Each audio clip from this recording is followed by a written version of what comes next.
Parliament wants the National Treasury to allot 14.6 billion to cater for MPs and senators' foreign and domestic travel, as well as pay for their allowances whenever they attend committee sittings. The 14.6 billion includes 7.6 billion for domestic and foreign travel, out of which the Senate will get 1.6 billion and National Assembly 5.6 billion. On the other hand, the rest will be paid as part of personal allowances for committee sittings, with the Senate getting 1.1 billion and the National Assembly 5.9 billion. According to allowances structure approved by Salaries and Remuneration Commission in a Gazette notice dated June 2017, committees chairs are entitled to 15,000 per sitting, vice chairpersons 12,000, and ordinary members 8,000. The office of the Speaker of the National Assembly, Muturi, and that of his Senate counterpart, Kenneth Lusaka, are seeking 26.7 million for domestic and foreign travel, with Lusaka's office getting 129 million. The office of the Clerk of the National Assembly, Michael Silai, and that of his Senate counterpart, Jeremiah Nyegenya, is seeking 444 million, with Silai's office getting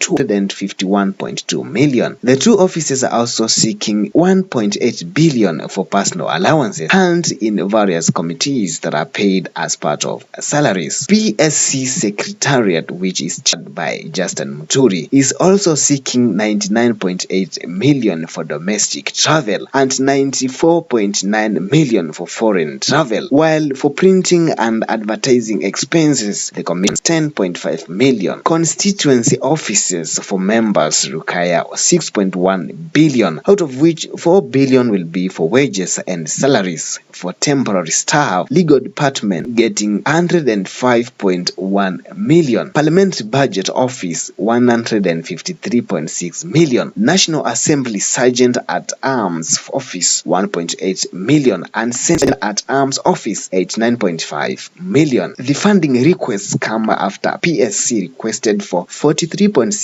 billion in the year 2019-20 financial year. Out of the 43.6 billion, recurring expenditure stands at 40.5 billion, while development expenditure stands at 3 billion that will be used to cater for physical cities and other infrastructure within Parliament. In the estimates tabled in the National Assembly by Leader of Majority Aden Duale, Senate Affairs Programs requires 7.6 billion, which is an increase by 14.3% from last year due to increased activities in general administration, planning and support services that will take up 6.2 billion. With respect to the 3 billion development expenditure, the Commission intends to spend 50 million on refurbishment of non-residential buildings, with the Senate 1.5 billion for ongoing construction of multi-storied office block, 1 billion for the purchase of police and security equipment, as well as buying ICT networking equipment. Compensation of employees will account for 5.5 billion. Use of goods and services will account for 7.2 billion, while 536 million will be used for purchase of vehicles and other transport equipment, among others. 2 weeks ago, MPs demanded PSC facilitates those without homes with accommodation whenever they come to Nairobi to discharge their legislative duties. The move comes at a time when President Uhuru Kenyatta pushed for austerity measures across the board, with deeper cuts on non-essential items such as travel and entertainment. Reporting for A+